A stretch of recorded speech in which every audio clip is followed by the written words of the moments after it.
everyone, welcome back to Popcorn Pixel Popcast. Let me just quickly do a round of introductions. First, we have Amartya Acharya, who's a cinephile and a film enthusiast and a film critic. He's responsible for writing a lot of reviews for Popcorn Pixels. So, welcome, Amartya. Hi. And our second guest, who's also making a debut, is Vikram. He's an environmental economist by profession, also loves Bhangra. And he is also a spiritual and philosophical enthusiast. His name is Vikram Seth, also known as my husband. Hi, Vikram. Hello, nice to meet you. We're going to be talking about the Matrix trilogy since the fourth film is coming out soon. So, the three of us, we rewatched the trilogy a few days ago and we had some thoughts, obviously. So, there's actually a reason why I wanted the two of you for this discussion. Amartya, I wanted to bring you in specifically because I know you have a really good knowledge of technicalities and you watch films very objectively. So, I wanted to discuss that portion with you. And Vikram, I wanted you to join us because you bring in the more spiritual and philosophical side into this film, which is something that I was aware of. But I think the discussion we had post watching the films was so fascinating, which is why I wanted everyone else also to hear your take on it. So we'll start the discussion with you, Amartya. Tell me about what you felt when you rewatched part 1, 2, and 3 in terms of the plot and the evolution of the film. The first part is actually, I think the first part is perfect in a way because I think it's the most one standalone film. From the beginning to the end, there is a single story. The fact that we are living in a simulation, the simulation is constructed by a huge program, and Neo is kind of like a glitch in the Matrix in a way, but he's also the one. And that exploration and everything, I think the first part did that very beautifully. It had all the philosophical undertones, but it also knew that it was an action movie. It didn't have any pretensions about it that it was anything beyond that. It was an action movie, but it had very deep thoughts, but it always focused on the fact that it's an action entertaining movie. The fact that it used both computer generated imagery as well as some practical effects and blended them quite seamlessly, which was a huge problem in the sequels. The sequels always had too much of an over reliance on CGI. That's why I think that disconnect was even more apparent during the sequels. The first part at least had that famous blend and everything. And of course, the story is like, I don't know, the story is even more prescient nowadays because there are so many conspiracy theorists who are like, we are still living in a simulation and everything. I am pretty sure that the Wachowskis, I don't think they had made it a secret that the Wachowskis were heavily inspired by the original Ghost in the Shell anime. But they also took a lot of philosophies of both Buddhism and other religions and any sort of spiritual concept and mixed it into a blender and just shoved it into a movie with leather-clad assassins and spandex and bullet times and everything else, and made it into something which is so entertaining and so fun and yet so thought-provoking in its own way. I actually completely agree with you in terms of the evolution of the three films, where the first one as a whole package was brilliant, and the second and third, while they were obviously trying to make it a little more convoluted and go deeper into the subject, it was just very like overstuffed with a lot of things, which made me lose a little, like I couldn't concentrate on what is the main purpose of the story in the second and the third one. Although in the end of the third one, while it does connect the story, connects the dots, I wasn't left with a very content and a satisfied feeling. I was still a little bit confused. Still, I had a lot of questions, which I wasn't sure where to look for answers because it just felt a little bit incomplete. Vikram, I want to come to you. I will be very honest. I actually did not remember a lot from the film because I don't even remember how old I was when I watched it. And I kind of just, I guess, never went back to it. So watching it now as an adult and obviously with everything that's going on around us, be it COVID, be it AI and crypto and all of that's going on around us, which is a lot of technological advances and stuff, it makes a lot more sense. But I want to ask you, what is your takeaway from The Matrix 1, 2, and 3 and the philosophical message maybe that they were trying to give? The fascinating thing about The Matrix is it makes you question so many ordinary things in our life around us. They make it really explicit in a way that this is a simulation, and you go into the layers of that. But all of the things that they're picking up on, they're already things that you can easily question in our day-to-day life. So they'll pick out things like deja vu, choice. Do we actually have free will? Is there some sort of a fate that's predetermined? We relate to all of these kind of things like, okay, when you're dreaming, was the dream real? Were you actually in that? And so they go into all of that, and then they kind of make it really explicit. Okay, in the movie, you're sort of, it's a very pre-planned process by which, like, you're sitting in a pot. You're actually plugged into this entire computer game. But you can just reflect on all of that and think about the same thing. Like, physics is looking into all of this and sort of like looking at, well, actually, do we have the ability to determine our lives, and are things already pre-planned? Are they not?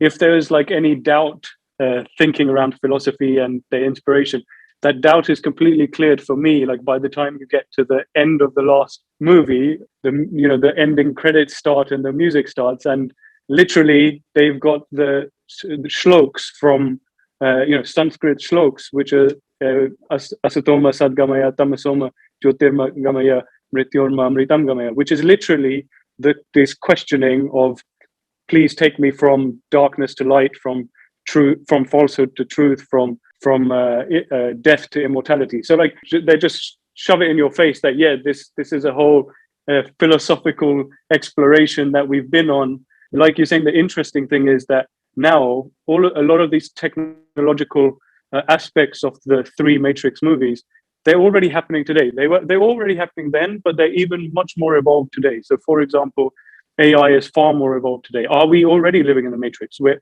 plugged into our phones all the time, right?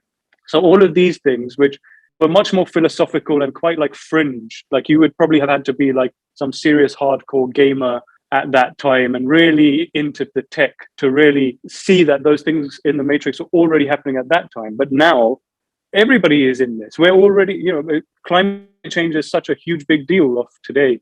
And that's one of the things kicks off this machine revolution, that humans had this unintended consequence of trying to take back control from the machines. We ended up blocking out the sun. All of these kinds of things that you can see that they've taken issues and questions which are fundamental to us. They've taken it to an extreme and made it into like a bit of a story, but actually there's things we can relate to so much. What I felt is, in the first one, as I mentioned earlier, it was a complete package. Yeah, there were some questions which were left unanswered, which surprisingly were answered for me in the second film. For example, when I was watching the first one and the Oracle comes and she is living in the Matrix. And I remember thinking, how is she human, or is she also plugged in because she's living in this world, in the Matrix? But surprisingly, that was actually answered in the following film, right? That she was a program.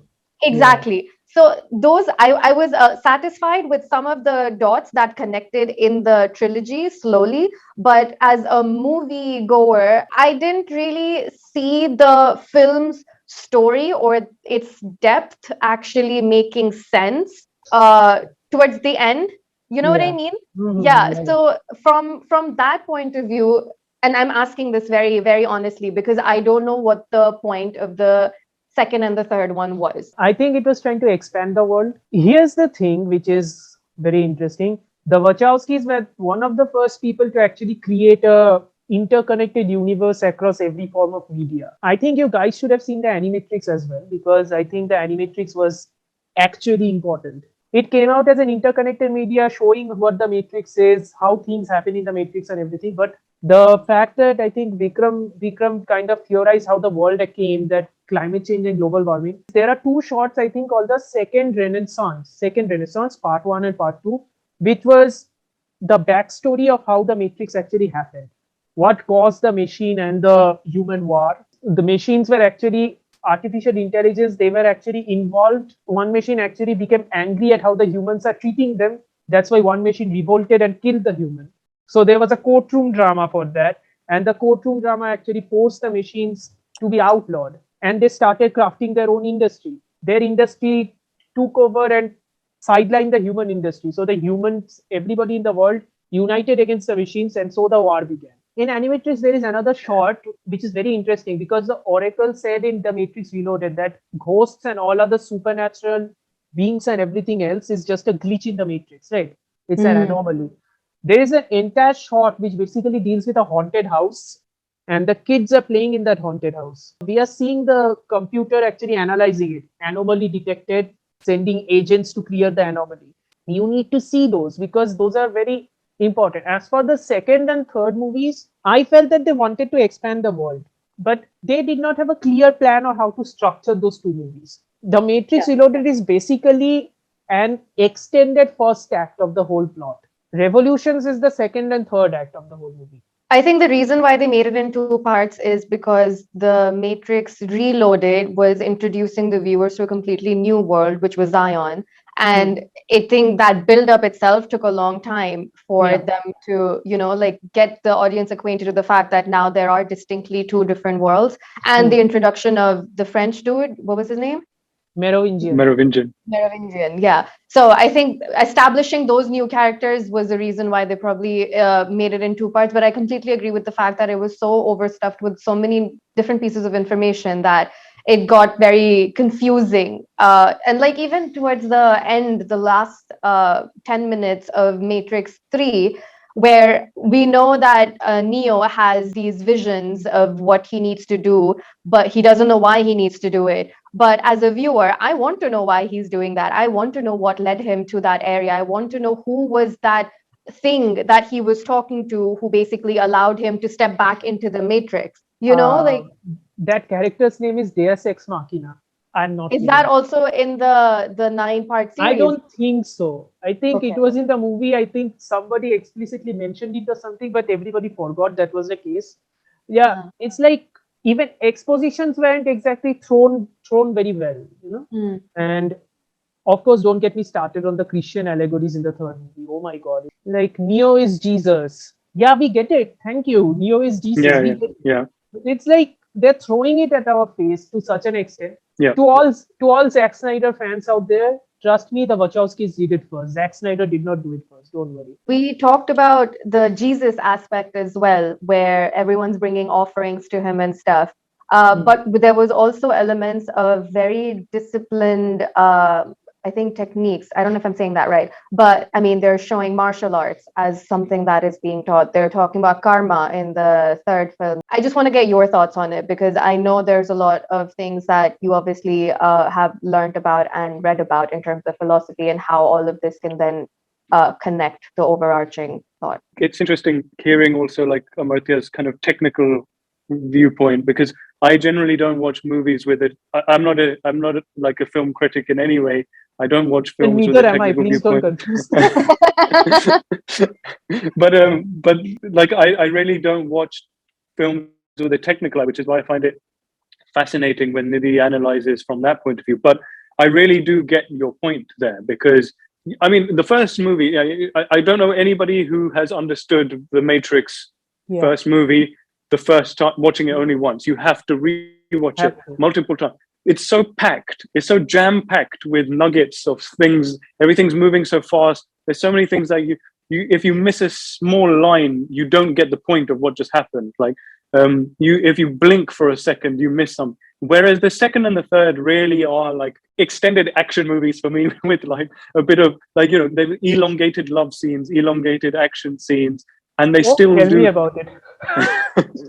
and even like the orgies that they've got like going on in Zion and all that stuff. It's like okay, great, but they still, they still do, like you say, expand the world. They just do it far slower, especially in the second and the third. A lot of the philosophical, religious kind of references, they're so much more explicit. It's much more kind of hidden in the first one.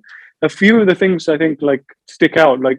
Yeah, of course, they have the discussion around karma, but also like the train man. The train man's interesting because the train man's like this bridge. The train man is literally a bridge between the Matrix and the real world, and he can smuggle people in and out of the real world and in the Matrix. What does that mean? What is that? What is that train man in reality, in our existence? Is that our dream state? I think these are interesting questions because these are all kind of questions in philosophy that come up and are raised? Is it that our consciousness is actually acting as this bridge between the spiritual realm and the physical realms? Is there a message? I don't know.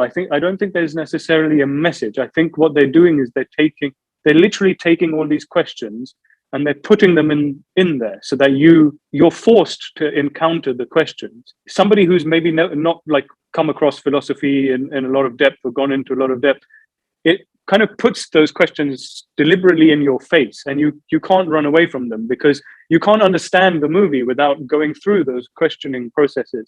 So one thing that Vikram, you mentioned earlier is free will, and do we actually even have a choice and stuff? And that was very deliberately brought out in the first one, where you have the blue pill and the red pill. Just hypothetically, if you guys had to choose between the red and the blue, which is one takes you out of the matrix and one keeps you here, what would you guys choose?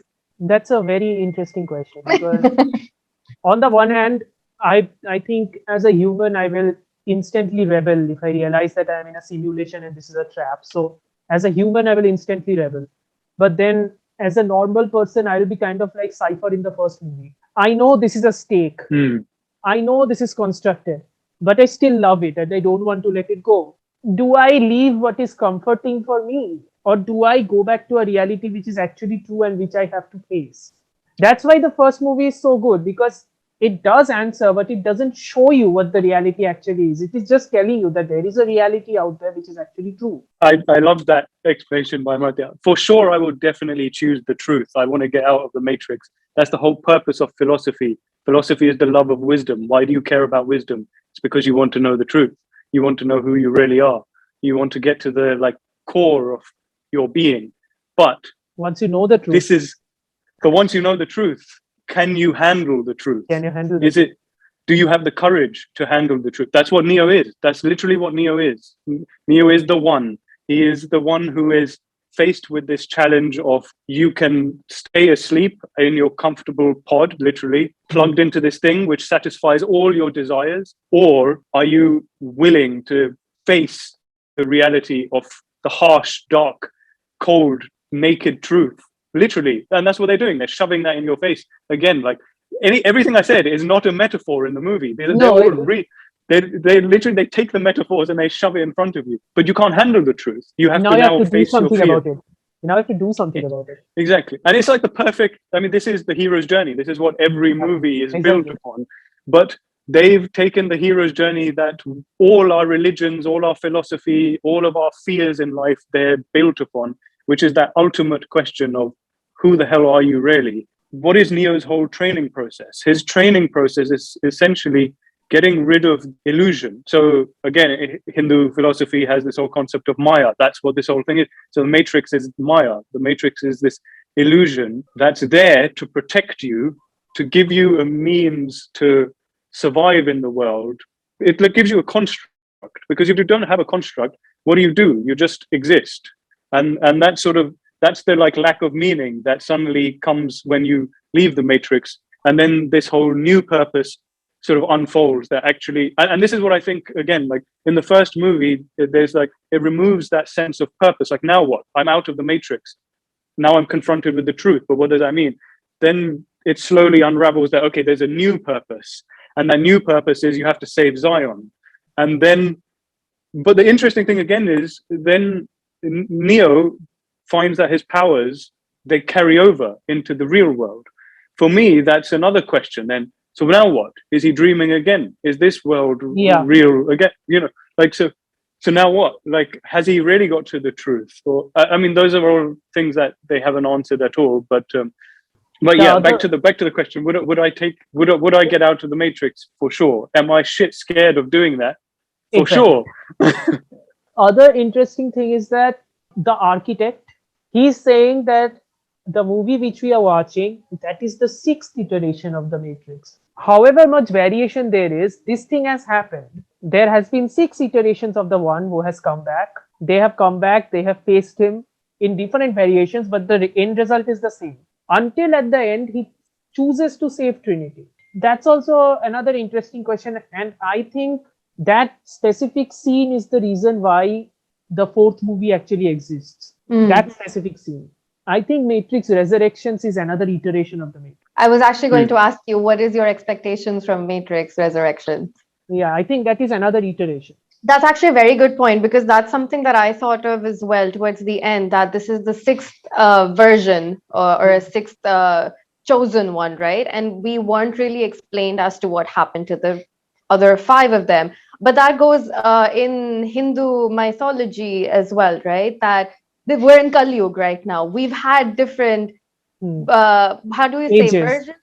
What's that? Ages, yeah. Yeah, we've had that in the past, and after Kali Yuga there will be another one, and nobody has any like written record or like, you know, facts about what happened then and what will happen in the future. I have no expectations. I just want to watch it. But on this point by Amartya, I think is the way I relate to that is everything's cyclical. You have this constant battle between good and evil, right? And in this case, you've got the balancing forces of Agent Smith and Neo, who are balancing each other out. So this is the cycle of samsara, like death, rebirth again, over and over again, until you attain moksha, which is liberation from the cycle. How do you do that? Well, in this case, Neo made a choice which pulled him out of that cycle, or that the architect has already programmed from the beginning. And so he changes his karma. And then there's the conversation with the father of Sati about that, you know, do you believe in karma, all of that, right? So do I expect more exploration of all of this in the next one? Yes, it's called Resurrection, so that gives a lot away. I was about to end the discussion, but oh my God, I don't want to, because Vikram, you mentioned something and it just reminded me of something that I think the Oracle says in the third one, that what is Smith? Smith is just the negative aspect of Neo, and Neo is just the positive aspect. And the way Neo is able to actually destroy Smith is by becoming Smith and then destroying him from within. Which is another very like personal journey. You can only transcend your own negative qualities by accepting them. And the moment he's constantly fighting against Smith, right? And then he finally accepts and realizes, oh yeah, this is how it ends. The end is inevitable. I just let Smith take over me.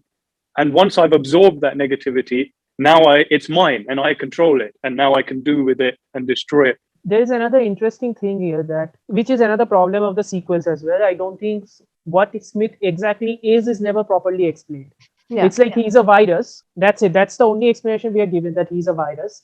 But if you want, you can look at it from this point of view. And I think this is why the Animatrix is important viewing in a way. The machines gain sentience. Sentience means all of the emotions which is involved inside you, that emotions also come into play.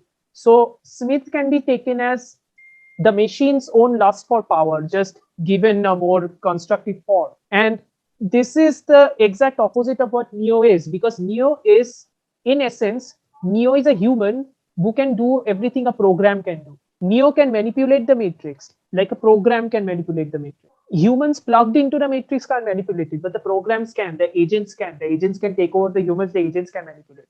Neo is doing exactly that. Neo is, in essence, an exact opposite of Smith in that way also. But maybe also his profession, which was very briefly explained, that he was a hacker. Yeah. So maybe that also has a role to play, that he can hack both the programs. Again, it doesn't exactly change the fact that, you know, interesting ideas and all the sequels are still a mess. It's messy, and I agree with you that the ideas are all there. The theme is all there. The thought-provoking messages are all there. Maybe it was just the execution, which was a little bit too confusing. I enjoyed it nonetheless, and I'm looking forward to Matrix Resurrections and Priyanka Chopra. Priyanka Chopra is playing Sati, so you know, yeah. Nice continuity there. That's a big spoiler for Vikram. He was avoiding finding out what Priyanka Chopra was playing, but it's okay. Oh boy. That's why I said no expectations, because I wanted to go in with a blank mind, but now I already know a few things. One takeaway I have is definitely I need to watch we need to watch the Animatrix. Yes. And then maybe come back and have another chat with you.